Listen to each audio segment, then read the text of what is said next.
नमस्ते मित्रों, आरव हिंदी चैनल में आप लोगों का हार्दिक स्वागत है।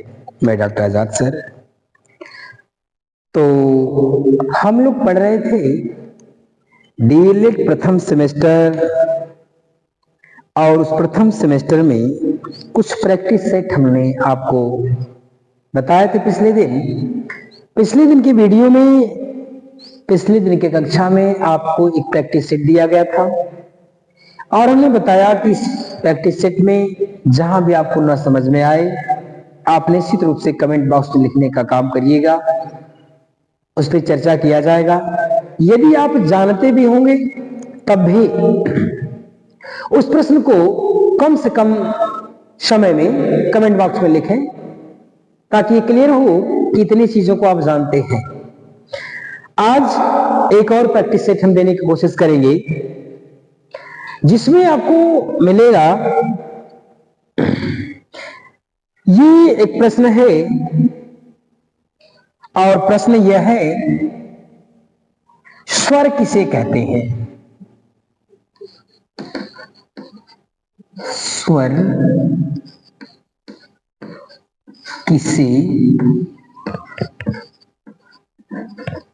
स्वर किसे कहते हैं?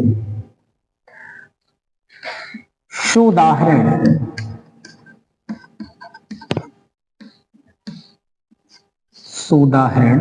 सहित इसको बताना है। और ये जो प्रश्न है 2020 और 2019 ये प्रश्न आ चुका है। ये प्रश्न 2020 में भी दे रखा था और 2019 में भी दे रखने का काम किया हुआ। इस प्रश्न को पूछा ये था कि स्वर किसे कहते हैं और उन स्वरों को सोदाहरण यानी उदाहरण सहित वे स्वर कौन कौन से हैं। देखिए, प्रश्न बड़ा छोटा सा है, प्रश्न बहुत ही छोटा सा है, बस आपको समझने की आवश्यकता है। यदि आप प्रश्न को समझ गए तब तो उत्तर बड़े आसानी से आप दे लेंगे। यदि नहीं समझ पाए तो उसमें खूब घुमा घुमा के लिखने का काम करेंगे, लेकिन वो लिखा हुआ काम नहीं करेगा। इसलिए कम से कम शब्दों में इसका उत्तर समझिए क्या है।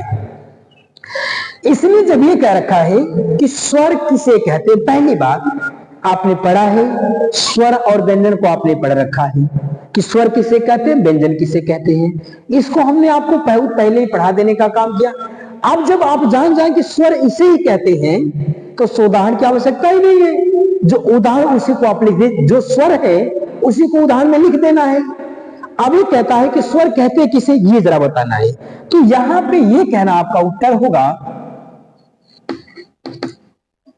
आपका उत्तर ये होगा, वेवर्ड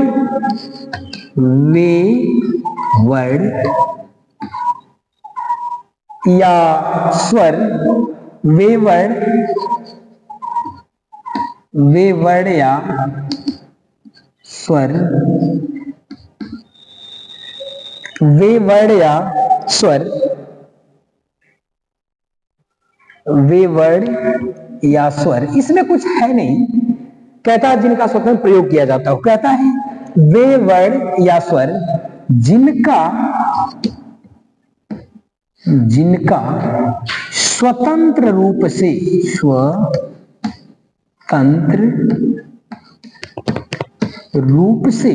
उच्चारण, स्वतंत्र रूप से उच्चारण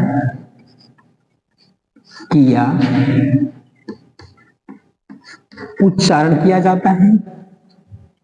वे वर्ड जिनका स्वतंत्र रूप से उच्चारण किया जाता है या जिनके उच्चारण में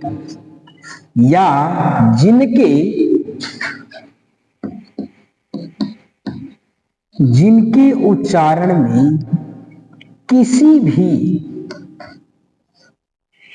स्वर या व्यंजन की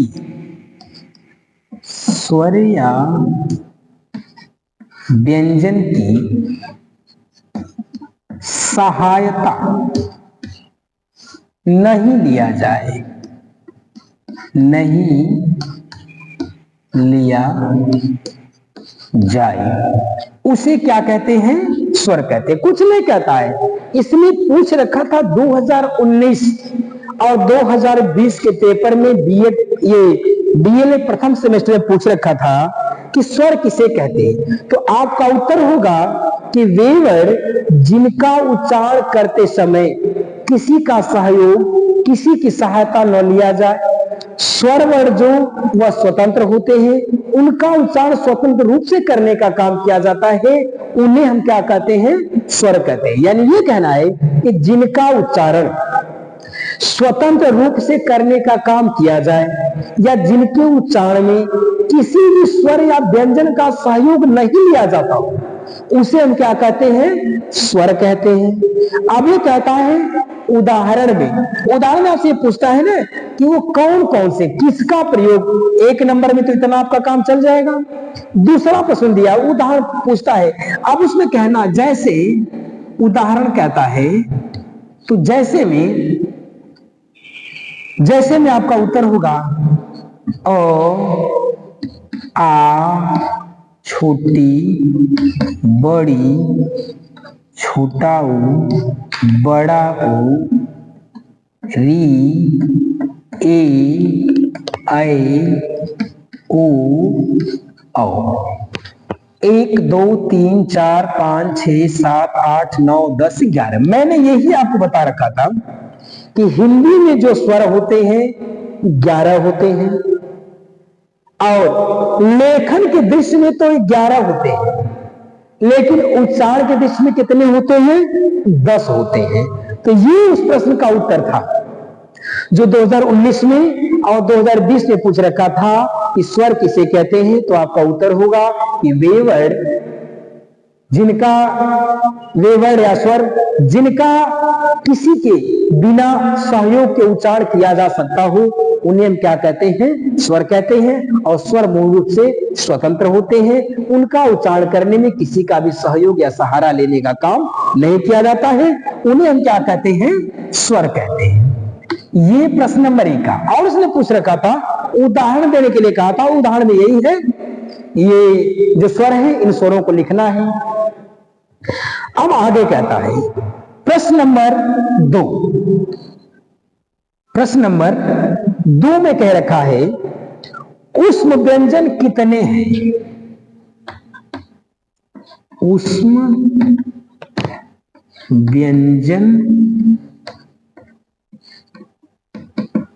व्यंजन कितने हैं? और इसको पूछ रखा था 2020 में। ये डीएलएड जो फर्स्ट सेमेस्टर का पेपर था, उस डीएलएड के फर्स्ट सेमेस्टर में उसने पूछ रखा था कि ऊष्म व्यंजन कितने हैं। तो देखिए उसमें इसका उत्तर यही था, सिर्फ इसका उत्तर यही था ऊष्म व्यंजन। यानी मैंने बताया था स्पर्श व्यंजन, अंतस्थ व्यंजन, ऊष्म व्यंजन और संयुक्त व्यंजन, मैंने बताया था आपको। अब यहां कहता है कि 2020 में प्रश्न दिया था कि ऊष्म व्यंजन किसे कहते हैं। तो ऊष्म व्यंजन या कितने, इसे कहता है कि ऊष्म व्यंजन कितने हैं। बस आपका छोटा सा ऊष्म व्यंजन कितने होते हैं? 4 होते हैं। यदि यहां पूछ देता कौन कौन कितने हैं, आपका काम तो चल गया। लेकिन आप लिख दीजिएगा जैसे 4 है, जैसे श, ह। ये देखिए ये क्या है? ये ऊष्म व्यंजन है। ये 2020 में पूछ रखा था बीटीसी फर्स्ट सेमेस्टर में कि ऊष्म व्यंजन कितने हैं। मैंने आपको बता दिया कि कौन कौन है, ये भी समझिए। यानी ऊष्म व्यंजन कितने होते हैं? 4 होते हैं। प्रश्न नंबर 3 दे रखा था उसने, प्रश्न नंबर 3 दे रखा था हिंदी भाषा के व्यंजन वर्णों के उच्चारण स्थान। कहता है हिंदी भाषा के व्यंजन वर्णों के उच्चारण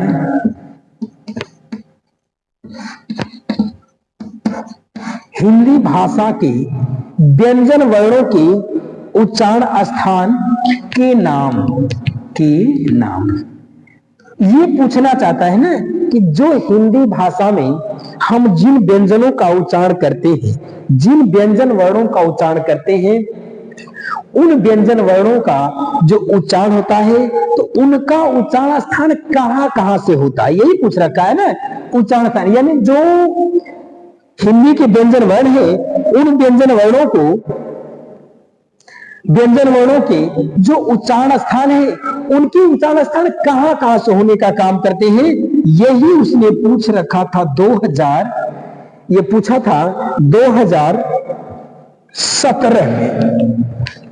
2017 में प्रश्न दे रखा था कि हिंदी भाषा के व्यंजन वर्णों के उच्चारण, यानी हिंदी भाषा में जो व्यंजन वर्ण है, उन व्यंजन वर्णों का उच्चारण स्थान कहां से होता है, यानी व्यंजन वर्णों का उच्चारण कहां से होता है। तो कहता है कि उसमें कंठ से होता है, दूसरा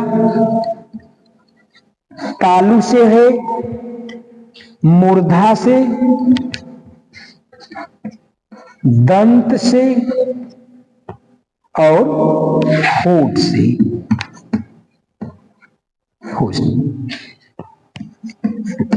इनसे हो, यही उसने 2017 में पूछ रखा था। बड़ा आसान सा प्रश्न था, लेकिन हो सकता है दिक्कत रही, बहुत से लोग नहीं जानते थे इसलिए दिक्कत था। तो आप लोग क्या करिए, चीजों को समझिए, प्रैक्टिस कर लीजिए, क्योंकि देखो आएगा तो इन्हीं सब चीजों से कहीं ना कहीं से आपके सिलेबस से देगा, जो चीज सिलेबस में जिस सिलेबस से दिया हुआ है, तो सिलेबस के से प्रश्न बनाया गया है। कहता है कि हिंदी भाषा के व्यंजन वर्णों के उच्चारण स्थान, यानी हिंदी भाषा के जो व्यंजन है, उन व्यंजन वर्णों का उच्चारण स्थान कहां से होता है, कंठ से, तालु से, मूर्धा से, दंत से और होठ से होता है। इन्हीं जगहों से होने का काम करता है। ये तो प्रश्न नंबर 3 हो गया। चौथा कहता है नंबर 4 कहता है व्यंजन का अभिप्राय।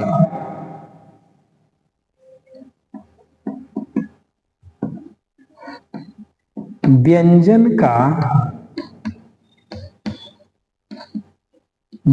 का अभिप्राय, यानी कहता है ना कि व्यंजनों का क्या आशय है, स्पष्ट करिए। व्यंजनों का आशय स्पष्ट करिए। तो इसमें उत्तर में इसके ये था, देखो कहना क्या चाहता था, ये कहना चाहता ना कि व्यंजन का क्या अभिप्राय है, व्यंजन का क्या अर्थ है, व्यंजन किसे कहते हैं, यही कहना चाहता है। तो उसका उत्तर है वे वर्ड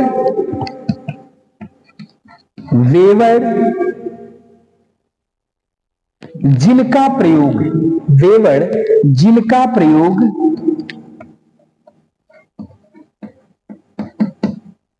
कहता है, जिनका प्रयोग स्वर की सहायता से किया, जिनका प्रयोग स्वर की सहायता से किया, स्वर की सहायता से किया जाता है। कहता है व्यंजन का अभिप्राय होता है ना कि वे वर्ड जिनका प्रयोग स्वरों की सहायता से किया जाता है, उन्हें व्यंजन कहते हैं। देखिए व्यंजन स्वतंत्र नहीं होता है, व्यंजन परतंत्र होता है। तो व्यंजन हमेशा स्वर की सहायता से ही उसका प्रयोग करने का काम किया जाता है। तो इसलिए कह रखा है कि ऐसे वर्ड या वे वर्ड जिनका उच्चारण स्वरों की सहायता से या स्वरों के सहयोग से करने का काम किया जाता हो, उन्हें हम क्या कहते हैं, व्यंजन कहने का काम किया जाता है।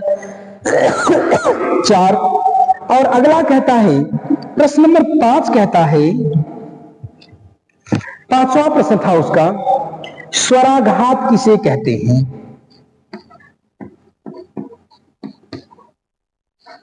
स्वराघात किसे कहता है। अब एक है कि स्वराघात किसे कहते हैं। ये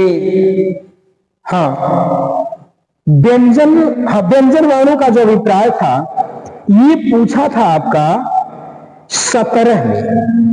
ये पूछा था 2017 में पूछा था, ये आपसे 2017 का प्रश्न था। और जो स्वराघात है तो स्वराघात 2023 में ही पूछ रखा था, 2023। ये 2023 का प्रश्न है कि स्वराघात किसे कहने का काम किया जाता है। तो इसका उत्तर है किसी विशेष स्वर के ऊपर, कहता है किसी विशेष स्वर के ऊपर, कहता है किसी विशेष स्वर के ऊपर विशेष बल देकर, विशेष बल देकर उच्चारण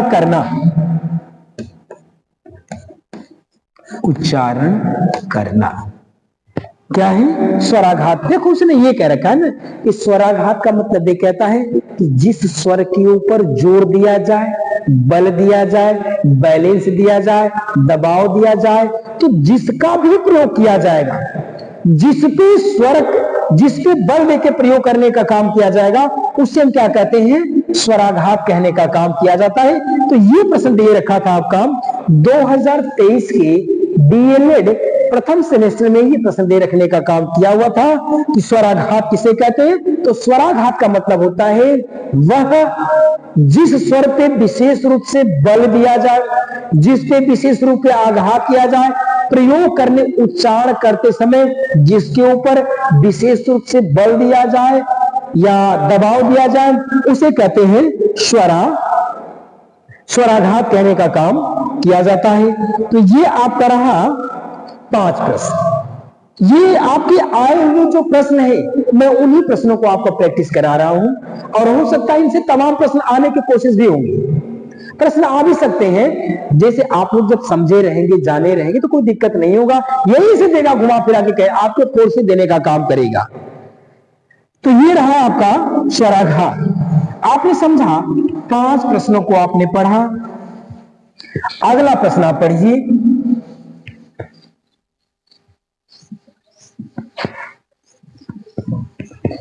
अगला प्रश्न है प्रश्न नंबर 6। ये है 6ठा प्रश्न। 6ठे प्रश्न में कह रखा है पार्श्विक वर्ण का उदाहरण।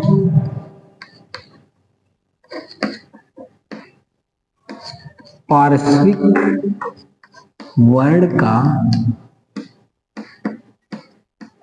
उदाहरण, यानी ये कहता है ना कि जो पार्श्विक वर्ण होते हैं वे वर्ण कौन सा वर्ण है जिसको पार्श्विक वर्ण कहने का काम किया जाता है। और ये दे रखा था 2023 का प्रश्न है।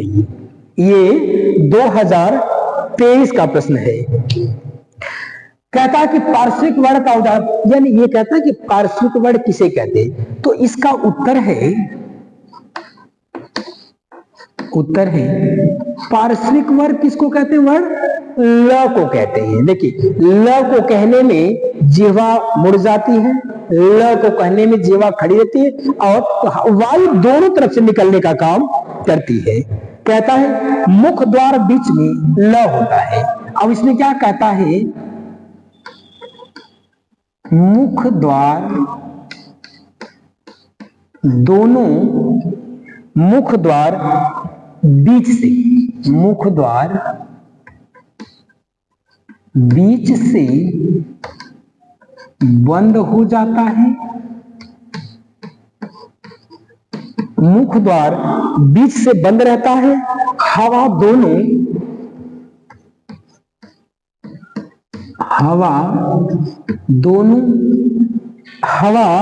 दोनों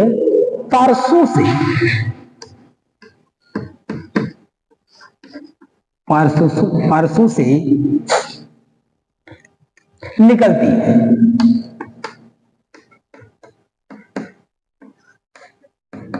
ये देखिए, ये दे रखा था 2023 का प्रश्न था। ये प्रश्न बीटीसी 2023 में या डीएलएड 2023 में दे रखा था कि पार्श्विक वर्ण का उदाहरण या पार्श्विक वर्ण किसे कहते हैं। अगर पूछता कि पार्श्विक वर्ण का उदाहरण देखिए ये है ल है, यानी ल को कहने में मुख बंद हो जाता है और हवा दोनों पार्श्वों से बाहर निकलने का काम करती है, इसे कहते हैं पार्श्विक वर्ण। और 7वां प्रश्न था इसका, 7वां उसका प्रश्न था अशुद्ध उच्चारण के कौन कौन से कारण। अशुद्ध उच्चारण के कौन कौन से कारण हैं। देखिए इसमें ये कहता है ना कि व्यक्ति जो या बालक अशुद्ध उच्चारण करने का जो काम करता है तो क्यों करता है, उसका क्या कारण है भाई कि वह अशुद्ध उच्चारण करता है। तो सामान्य सेवा जिसको आप लोग भी जानते होंगे, इसका उत्तर है ये, इसका उत्तर है अशुद्ध उच्चारण का कारण है स्थानीय बोली का प्रभाव। नंबर 1 कहता है ना स्थानीय बोली का प्रभाव। दूसरी बात कहता है स्थानीय बोली का प्रभाव, दूसरा कहता है हकलाना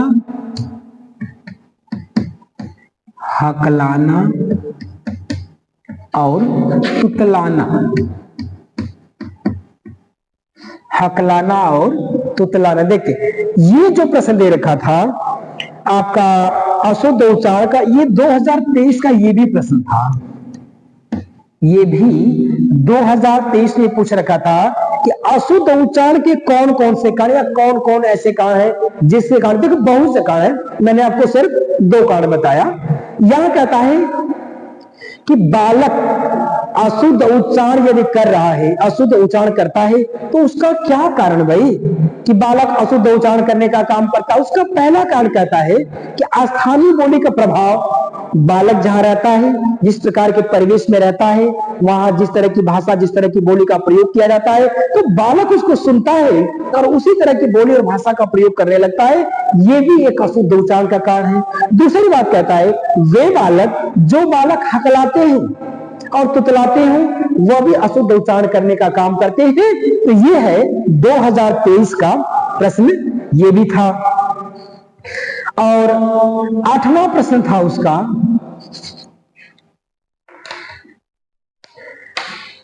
और 8वां प्रश्न उसका था, 8वां प्रश्न दे रखा था वो ह्रस्व किसे कहते हैं। ह्रस्व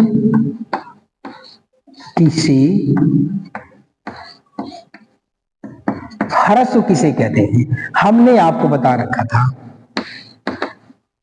उत्तर कहता है, मैंने बताया कि ह्रस्व होता है, दीर्घ होता है और प्लुत होता है। कहता है कि ह्रस्व, यहां देखो छूट गया स्वर, ह्रस्व स्वर किसे कहते हैं। तो ह्रस्व स्वर का मतलब ये कहता है, ये कहता ह्रस्व स्वर, इसमें कहता है ना कि ह्रस्व स्वर किसे कहते हैं। कहता वे स्वर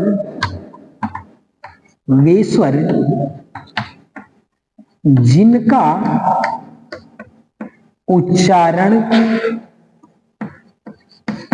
करने में सबसे कम समय लगे, सबसे कम समय लगे, यानी ऐसे स्वर जिनका उच्चारण करने में सबसे कम समय लगता हो उन्हें हम क्या कहते हैं, ह्रस्व स्वर कहते हैं। जैसे में यही लिख लो छोटी और री, ऐसा ये कहता है। अ, ई, उ और री, इनका उच्चारण करने में सबसे कम समय लगता है, इसलिए से इन्हें क्या कहते हैं, ह्रस्व कहते हैं। यदि ये दे देता दीर्घ किसे कहते हैं, तो इनसे ज्यादा जिन स्वरों का प्रयोग करने में इनसे दोगुना समय लगने का काम करता हो उन्हें हम क्या कहते हैं, दीर्घ कहते हैं। लेकिन ये नहीं दे रखा है यही। और ये प्रश्न भी कब पूछा था, 2023 का, 2023 का ये भी प्रश्न दे रखने का काम किया हुआ है। तो इसने 22 में दिया था। ये प्रश्न 2022 में देने का काम किया हुआ था। और अगला कहता है, प्रश्न नंबर 9 कहता है ओ किस प्रकार के वर्ण है? कहता है ओ किस प्रकार के किस प्रकार के वर्ड है? तो इसका उत्तर उसने दे रखा था। इसका उत्तर होगा, देखिए ये जो प्रश्न दिया था 2022 से 2023 में ही था। हाँ, ये 2022 पूछा था कि जो ओ होता है और जो औ होता है ये कैसे वर्ड होते हैं। तो इसका उत्तर था कि ओ और औ ये होते हैं संयुक्त वर्ड। ये होते हैं संयुक्त स्वर वर्ड, संयुक्त स्वर वर्ड। यानी ये जो होते हैं ना संयुक्त स्वर वर्ड होने का काम करते हैं। और 10वां प्रश्न इसमें था, प्रश्न नंबर 10 में था ध्वनि किसे कहते हैं? ध्वनि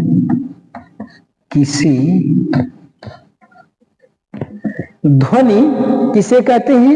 ये दिया था 2019 में। ये प्रश्न दिया था 2019 में कि ध्वनि किसे कहते हैं। तो इसका उत्तर देखिए, यदि इस तरह का प्रश्न पूछता है तो ध्वनि का मतलब होती है आवाज। ध्वनि का मतलब होती है आवाज। इसने कहा ध्वनि किसे कहते हैं, तो वही आप कर देना चाहिए था। आवाज को ध्वनि कहते हैं। और कहता है यह एक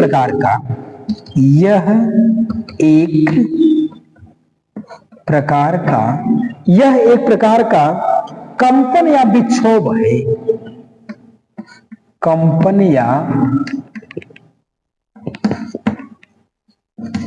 या विक्षोभ कहता है। ये प्रश्न दिया था 2019 में डीएलएड के प्रथम बीटीसी के प्रथम सेमेस्टर में दिया था कि या ध्वनि किसे कहते हैं। तो ध्वनि का मतलब देखो, ध्वनि आप भी जानते हो, ध्वनि हम भी जानते हैं। ध्वनि का मतलब होता है आवाज, और उसको वर्ड के नाम से भी जानते हैं। तो इसने कहा ध्वनि किसे कहते हैं? आवाज को कहते हैं। और यह क्या है? यह एक प्रकार का कंपन होता है, यानी कंपन होने के कारण ध्वनि उत्पन्न होने का काम करती है, आवाज उत्पन्न होने का काम करती है। अगला प्रश्न कहता है, 11वां प्रश्न उसका था हिंदी में स्वर तथा व्यंजन की संख्या। कहता था हिंदी में स्वर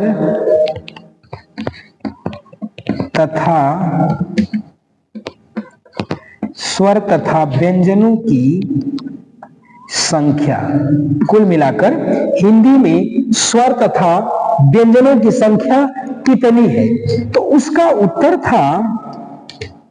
उत्तर है 52 वर्ड, या ध्वनि कर लो 52 वर्ड या ध्वनि। ये दिया था आपका 2019 में। उसने पूछा ये पूछा था हिंदी में स्वर तथा व्यंजनों की संख्या। नहीं कहता है ना कि हम लोग हिंदी में स्वर तथा व्यंजन जो पढ़ते हैं, ये स्वर और व्यंजनों की कुल मिलाकर संख्या कितनी है?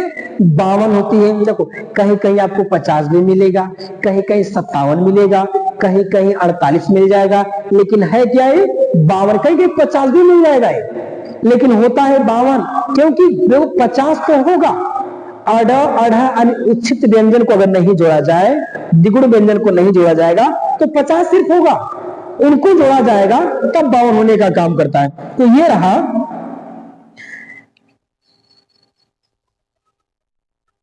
ये 11वां प्रश्न था। और 12वें प्रश्न था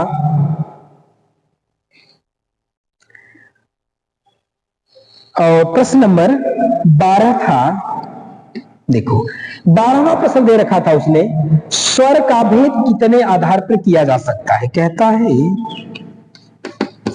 स्वरों का भेद कितने आधार पर, स्वरों का भेद कितने आधार पर किया जा,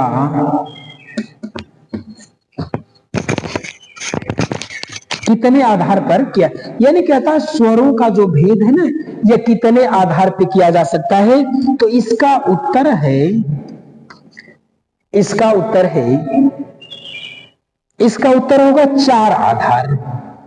इसके कितने आधार हैं? 4 आधार हैं। कहता है जिह्वा की स्थिति के आधार पर, अगर पूछे कि कौन कौन, तो कहना जिह्वा की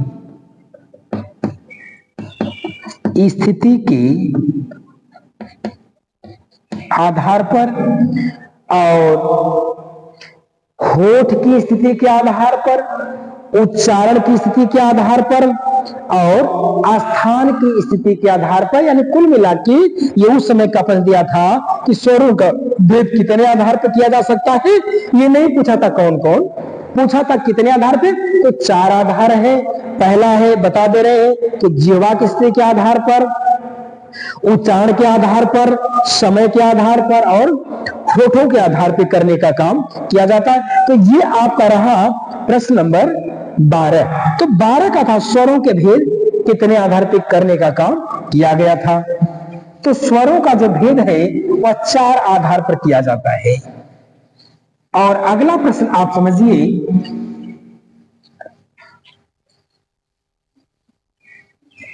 अगला प्रश्न है इसका,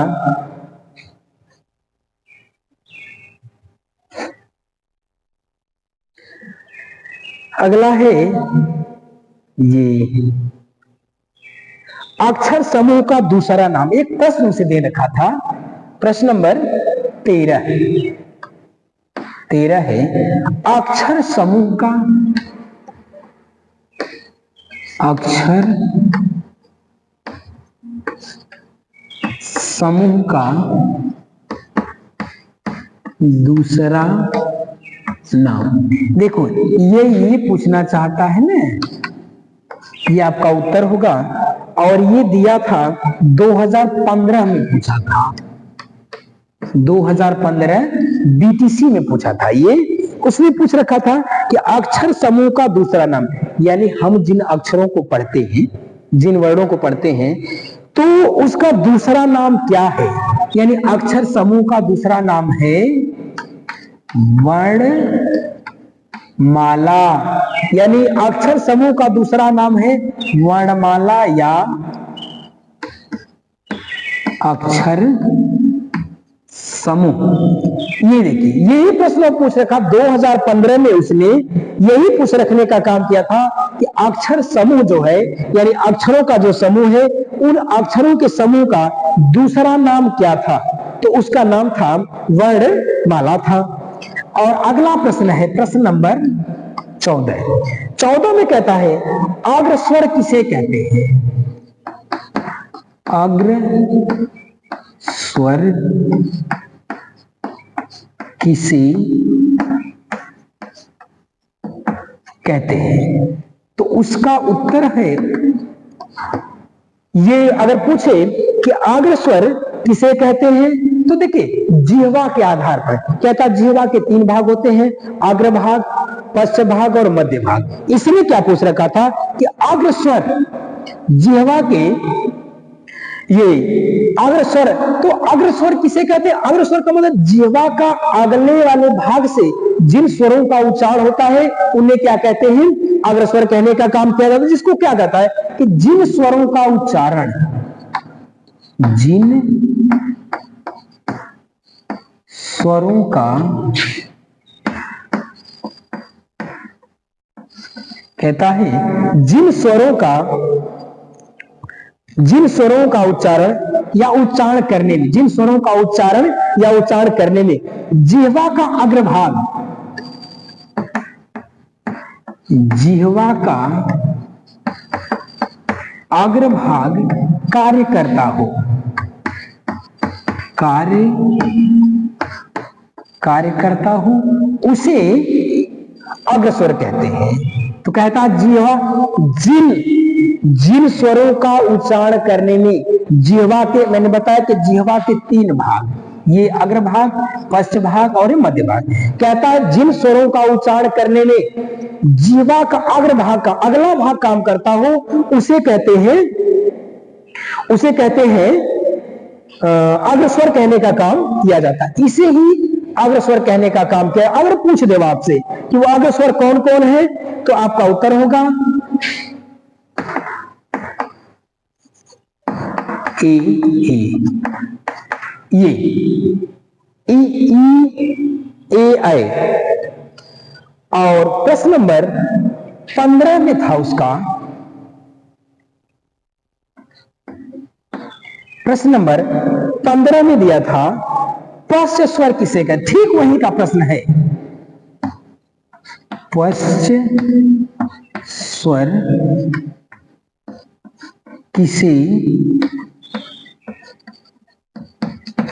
स्वर किसे कहते हैं। यही चीज है कि जब ये अग्र है यानी अगले भाग से जो उच्चारण होगा तो अग्रस्वर होगा, पिछले भाग से जो उच्चारण होगा पश्च स्वर होगा, मध्य भाग से जो उच्चारण होगा वह मध्य स्वर होगा। तो पिछले भाग से जो उच्चारण होगा, कहता है कि जिन स्वरों का उच्चारण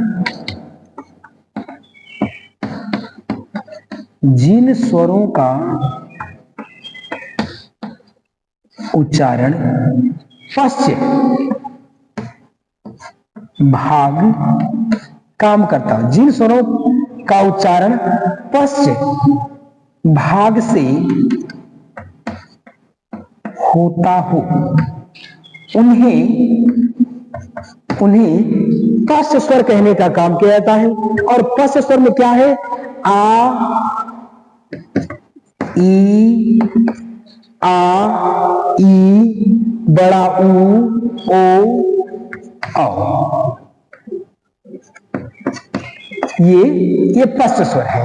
तो आपने जाना अग्र स्वर अगले भाग जिनका उच्चारण होता हो, पश्च स्वर जिसका पिछले भाग से उच्चारण होने का काम करता हो। ये मिस्टेक हो रहा है, छूट रहा है। ये आ, उ, ओ, औ। और अंतिम उसका उत्तर था, ये प्रश्न था उसका 16। और उस प्रश्न में उसने कह रखा था, इस प्रश्न में उसने कह रखा था समृद्ध स्वर किसे कहते हैं। समृद्ध स्वर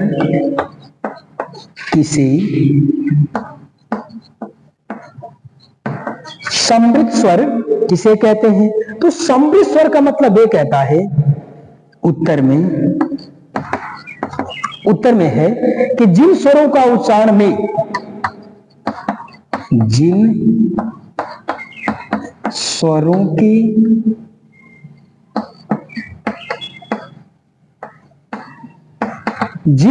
के उच्चारण में मुख द्वार लगभग बंद रहता है, मुख द्वार लगभग बंद रहता है, मुख द्वार लगभग बंद रहता है, उसे हम क्या कहते हैं, समृद्ध। देखो समृद्ध होता है, अर्ध समृद्ध होता है, विवृत होता है, अर्ध विवृत होता है। तो उसने पूछ रखा था, ये प्रश्न पूछा था कि समृद्ध स्वर किसे कहते हैं, यानी जहां पे मुख बंद रहता है उसको क्या कहते हैं, समृद्ध स्वर कहते हैं। तो कहता है इतना तो कहा कि जिन स्वरों के उच्चारण में मुख द्वार लगभग बंद रहने का काम करता है, कुछ बंद रहता है कुछ खुला रहने का काम करता है, उसे कहते हैं ये समृद्ध स्वर। और समृद्ध स्वर में होता कौन कौन आते हैं, छोटी ई, बड़ी ई, छोटा ऊ और बड़ा ऊ, ये आते हैं आपके समृद्ध स्वर में। तो ये आपने आज प्रैक्टिस से दूसरा पढ़ा, जो अन्य पिछले परीक्षा में जो चीज आ चुके हैं। अब एक काम आप करिए कि जिन प्रश्नों को हल कराया जा रहा है, इन प्रश्नों को ध्यान से पढ़िए समझिए और खुद मन ही मन हल करिए। कहां तक आप सफल हो, ये सफलता आपको एक बेहतर सफलता देने का काम करेगी। तो आप ज्यादा से ज्यादा इस अपने पूरे समय से समय निकाल करके आप पेपर सेट को देखने का काम करिए, क्योंकि यह जो है अध्यायवार अध्ययन है। तो अध्यायवार अध्ययन के अंतर्गत आपको आज दूसरा सेट हमने बताने का काम किया। इसमें अगर कहीं आप कुछ मिस्टेक देखे, कोई और डाउट दिखे तो कमेंट बॉक्स में निश्चित लिखो। अगर ना भी हो तभी कमेंट बॉक्स में लिखिए कि कितने प्रश्नों को आप कर पा रहे हो। कम से कम कमेंट बॉक्स में जब लिखेंगे कि इतने प्रश्नों को मैं कर पा रहा हूं, तो इसके बाद हम पढ़ाने की कोशिश करेंगे कि अब आप तक कहां तक पहुंच पा रहे हो। तो ये रहा आज का दूसरा सेट। अगले सेट में पुनः मुलाकात होने का काम करेगी। तब तक के लिए धन्यवाद। जय भारती, जय विद्यार्थी।